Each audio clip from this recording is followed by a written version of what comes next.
특활반 교실로 옮겨 진행되고 있는 도덕 수업. 그런데 수업 도중 갑자기 큰 소리로 친구와 다투는 승현이. 이런 식으로 승현이가 감정을 표출하는 것은 한두 번이 아니다. 이번엔 사회 시간. 승현이가 수업 중 갑자기 친구에게 소리를 지른다. 화가 나는 수업 시간에도 소리를 지르고 욕을 하는 승현이 때문에 선생님은 곤란할 때가 많다. 그러나 막무가내로 자신의 감정만을 드러내는 승현이. 네 앞에서 다 들었거든. 설마 그럼 내 귀가 썩었냐? 그럼 네 귀가 썩었어 임마. 할 말을 다 하고도 분이 풀리지 않은 승현이가 씩씩거린다. 이 정도에서 멈춘 것만도 다행인지 모른다. 수업은 다시 진행됐지만 승현이는 책상에 엎드려 있다. 승현이는 쉽게 화를 내고 뭐 조금만 툭 건드렸어도 세게 때리고 줄을 쓸 때 이유도 없이 맨 뒤에서 밀고 차례대로 뭐 줄 쓸 때나 그때는 새치기를 하고요. 제가 모르고요. 승현이랑 말을 했는데 모르고 침이 튀어서 했는데 승현이가 왜 침을 튀냐고 화를 내면서 머리를 주먹 가지고 때렸어요. 이 양식을 새로 그렸다, 그치? 선생님이 준 거를 잃어버린 모양이지? 없어졌어? 왜 없어졌을까? 지난번에 승현이 주간학습 안내도 없어졌다고 선생님한테 가지러 왔었잖아, 4시에. 그치? 주간학습 안내나 학교에서 나가 잊어버린 건데. 밖에 나가다 언제나 잊어버렸어. 변명 계기에 바쁜 승현이. 선생님도 한두 가지는 그냥 모른 척 넘어가 준다. 잘 저기 조립을 다 시켜왔니? 근데 기도는 아직 못했어요. 야, 승현이가 그래도 숙제를 오늘 해왔네요. 어제 늦게 내서. 당당히 숙제를 내미는 승현이.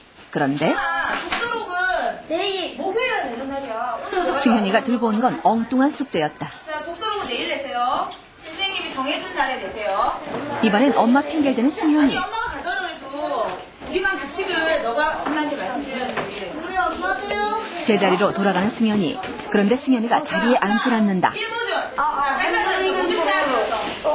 아니 그러면 숙제를 아무도 안 해왔어? 일어선 채 시끄럽게 떠들기 시작하고 마치 자신을 보라는 듯 더 큰 소리를 지르는데 어떻게 걸려들을 몰랐어요. 엉거주춤 앉은 채 여전히 떠들어대는 승현이.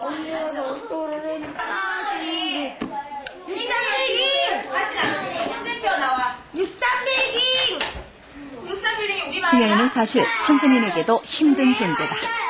사소한 다툼에서부터 운동장 나가서도 그렇고 승현이를 혼을 내야 될까 아니면은 이렇게 잘 다독거려서 좋은 방향으로 나가게 해줘야 돼. 그럴 때 또 승현이에게 어떻게 말을 하면 이 아이에게 더 좋은 방향으로 아이가 나갈 수 있을까 그런 고민이 들거든요.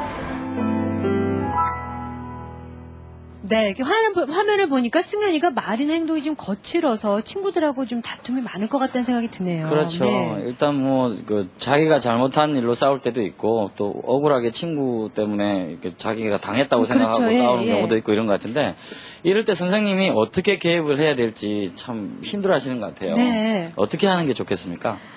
굉장히 평가에 예민한 아이예요. 그래서 자존심도 굉장히 세고 늘 이제 어쨌든 주목을 받고 싶고 칭찬을 받고 싶은 마음이 굉장히 많은 아이인데 이런 아이를 예를 들어서 친구들 면전에서 어떤 이제 야단을 치거나 면박을 주면 아까도 보니까 어쩌다 좀 칭찬 받으려고 가지고 나갔는데 선생님이 오늘 내는 숙제 아니다 그랬더니 그 숙제를 말아서 바로 이렇게 뽀빠뽀빠 이거를 이제 하게 되는 그런 특성을 가진 아이이기 때문에요. 이럴 때 승현이하고 아이들하고 다툼이 좀 있으면 선생님이 자 일단은 수업을 진행해야 되니까 자 오늘은 잠깐 지금 수업을 하자 이렇게 해서 좀 약간 진정을 시키고 그냥 진행을 하시는 게 좋습니다. 그리고 나서 수업이 끝난 다음에 조용히 승현이를 부르시는 게 좋아요. 부르셔서 잘 가르치셔야 됩니다. 자 그런데 아까 담임 선생님 그러시잖아요. 근데 어떻게 해야 될지 모르겠다. 그러니까 결국은 승현이와 유사한 아이들을 어떻게 가르치느냐입니다. 선생님이 그 방법 중에 가장 중요한 게 무엇이냐면요. 이 아이를 이렇게 부르셨을 때 네가 일부러 나쁜 의도를 가지고 그렇게 한 것이 아니라는 걸 선생님은 알고 있다라고 일단 인정해 주셔야 돼요. 네. 그것부터 따지고 들어가면 지침을 가르쳐 주기도 전에 애는 기분이 상해버립니다. 너 그거 알아 몰라? 뭐 너 그거 친구들이 그럼 싫어하는지 몰라? 뭐 이렇게 시작하면 이야기를 채 진행하기도 전에 이미 이제 걔는 막 화를 내고 나가버리니까요. 선생님은 네가 나쁜 의도로 그러지 않았다는 건 너무 잘 알고 있어. 그렇지만 네가 그런 행동을 할 때는 친구들하고 자꾸 잘 지내기가 어렵겠다. 이렇게 먼저 얘기를 해주시고요. 그래도 선생님은 네가 안 그런 거를 알고 있지만 친구들은 오해할 수 있으니까 네가 가서 좀 미안하다고 얘기하는 게 좋겠다. 그래서 친구한테 사과하는 방법을 구체적으로 가르쳐 주셔야 돼요. 예, 그 아이한테 가서 내가 그러려고 그런 건 아니었는데 어쨌건 그렇게 됐네 미안해 라고 얘기하라고 좀 가르쳐 주시고요. 반드시 잊어버리지 말아야 되는 게 한 가지 있어요. 그 친구가 그 사과를 안 받아줘도 그냥 괜찮은 거니까 네가 가서 그냥 그러려고 그랬던 거 아니라는 거 얘기해라. 여기까지 얘기해 주셔야 돼요. 네. 안 그러면 사과를 이렇게 하는데 되게 안 받아주거든요. 아이들이요. 네네네. 그러면 또 화를 냅니다. 그렇게 되면 이제 정말 그 상황이 나빠지니까 그 친구가 받아주지 않아도 괜찮으니까 네가 가서 나쁜 뜻으로 그랬다는 거 아니라는 거 얘기해. 이 정도까지 해주신다면 구체적으로 알려줘야 되는군요. 네, 훨씬 아마 행동이 교실 안에서 좋아지지 않을까 싶습니다. 근데 그 친구들 사이에서 약간 따돌림 당하는 경우가 있고요. 네. 같은 모둠을 안 하려고 하는 경우도 있다고 하는데 이럴 때 네. 선생님께서 어떻게 해주셔야 되는지 좀 알려주세요. 네, 이제 그래갖고 잘못하면 이제 VIP석이 자꾸 생기죠. 얘만 이렇게 따로 앉히는 일이 생기는데요. 사실 선생님도 참 난감하실 거예요. 왜냐면 자꾸 전화 오거든요. 걔랑 뭐든 좀 안 하게 해주세요. 이러니까 굉장히 안처하실 겁니다. 그런데 어찌됐건 아이들한테는요. 문제 행동이 있는 아이를 딱 이렇게 목표물로 설정하고 얘기하시면 안 됩니다. 예를 들어서 걔를 배려한다는 마음에서 얘들아 우리가 승현이를 좀 이해해주자 뭐 이렇게 하면 이해를 안 해주시면 어떻게 하실 거냐고요. 그러기 쉽습니다. 아이들은요. 그래서 그렇게 하시는 것보다는요. 그냥 이렇게 일반화 시켜버리시는 게 좋습니다. 그러니까 모둠을 정할 때 너희들 누구나 다 아마 마음대로 하라고 하면 자기가 좋아하는 친구하고 모둠하고 싶을 거야. 그리고 성격 좀 안 맞는 친구하고는 모두 안 하고 싶겠지.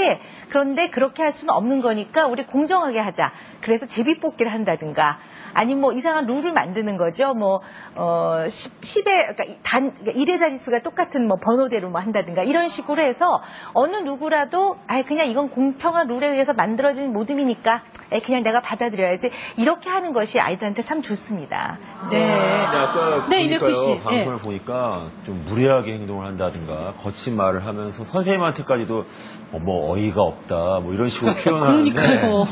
그럴 때는 선생님도 상당히 당황스럽고 그럴 텐데 네. 어떻게 아이를 다뤄야 할지. 네. 담임 선생님이 어이가 없으시겠죠. 예, 근데요, 우리 승현이 같은 이런 성향의 아이는요, 사실은 굉장히 인정받고 싶고 주목을 받고 싶어하는 욕구가